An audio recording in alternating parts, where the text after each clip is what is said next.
Hey, today I'm talking about, wait for it, what is it? Take a guess. What could it potentially be? What could it potentially be? You are correct. It is the brand new Dragon Ball movie. Dragon Ball Superhero. And it's alright. Wasn't gonna see this movie just because I don't always watch the movies. Like, I didn't see Broly from a couple years ago. Obviously, I've seen the original. There's Broly.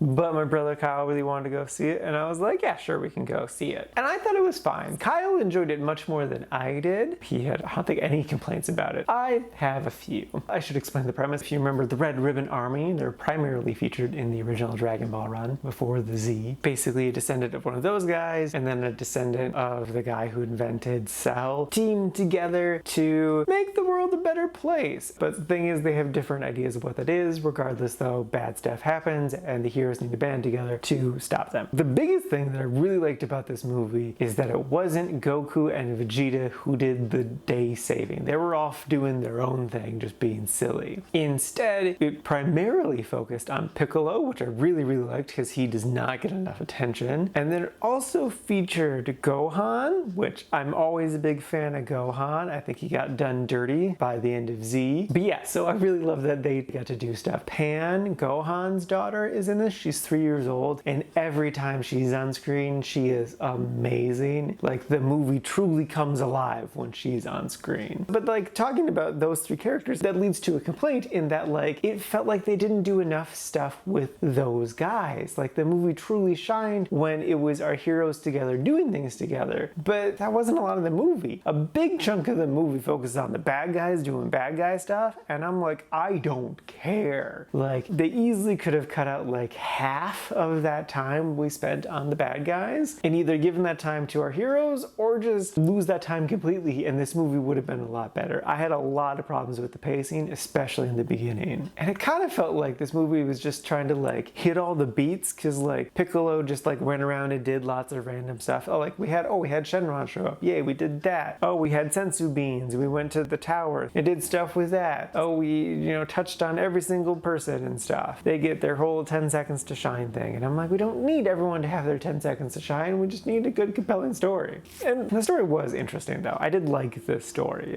Don't get me wrong there. It felt like there was a lot of fluff to this movie. Like, there was the whole practice fight scene between Goku and Vegeta. We don't need to see that. That was so long, and it felt completely unnecessary. It's like, oh, we have to have Goku and Vegeta fight, otherwise the fans are gonna be upset. And I'm like, no, don't, please. I don't know. Also, it felt like there was too much humor. Like, there's always been a good solid amount of humor in Dragon Ball, but it felt like the humor was kind of taking the wheel, and it should have been more of a back burner. Like, I don't need like a full-on drama, but like, it was a lot, and a lot of it didn't work for me. There were jokes that did work, but a lot of it didn't. It took me a little bit to get into the 3D animation style. In general, I feel like I would have preferred the classic animation style, but I will say that when it came to like explosions, especially during the end battle, that shit looked beautiful. Like, that was great. I loved all of that. They did a lot of neat and interesting things that definitely made it worthwhile. But honestly, the entire end of the movie was really good and well done. I just wish the rest of the movie would have been more like that, of just our heroes together doing stuff. So, would I recommend it? If you're a diehard Dragon Ball fan, yeah, definitely. It's kind of a must-watch. If you're more of a, you watched Dragon Ball way back in the day and haven't watched anything since, no, I wouldn't recommend it. I'd honestly recommend the manga, though. It is pretty good. And now for my ranking, I put this at number 39 in the liked category. And this is out of a total of 47 new movies so far this year.